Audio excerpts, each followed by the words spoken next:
সিরিয়ার পূর্বাঞ্চলীয় দের আল জুর প্রদেশে কৃষিজমি, সড়ক ও বসতবাড়ি ডুবে আছে পানির নিচে। ফোরাত নদী উপচে পড়ায় সেখানে দেখা দিয়েছে ভয়াবহ বন্যা। লোকালয়ে পানি প্রবেশ করায় বাসিন্দারা নিরাপদ স্থানে সরে যেতে বাধ্য হয়েছেন। স্থানীয় প্রশাসন ও বাসিন্দারা মিলে নদীর তীর রক্ষায় জরুরি ব্যবস্থা নেয়ার চেষ্টা চালিয়ে যাচ্ছে।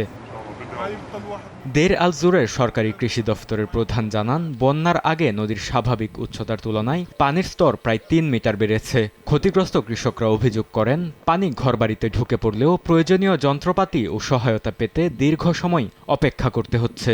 বাঁধ বন্ধের জন্য সাহায্য চাওয়া হয়েছে, তবে সময়মতো সহায়তা না পৌঁছানোয় বিস্তীর্ণ এলাকা প্লাবিত হয়েছে, যা স্থানীয়দের মধ্যে ক্ষোভ ও উদ্বেগ বাড়িয়েছে।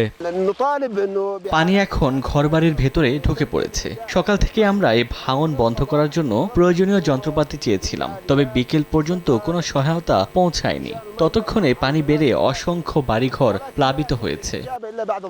চলতি বছর স্বাভাবিকের চেয়ে বেশি বৃষ্টি হয়েছে প্রদেশটিতে। পরিস্থিতি নিয়ন্ত্রণে রাখতে ইউফ্রেটিস বাঁধের কয়েকটি গেট খুলে দেয় বন্যা পরিস্থিতি সৃষ্টি হয় সেখানে। কৃষি বিভাগের প্রাথমিক হিসাব অনুযায়ী এখন পর্যন্ত অন্তত ৫০০ হেক্টরের বেশি কৃষিজমি ক্ষতিগ্রস্ত হয়েছে। এমন পরিস্থিতিতে সংশ্লিষ্টরা সতর্ক করে বলছেন, বন্যা চূড়ান্ত পর্যায়ে রয়েছে এবং নদীর পানির স্তর স্থিতিশীল হয়নি। বরকতুল্লাহ, সময় সংবাদ।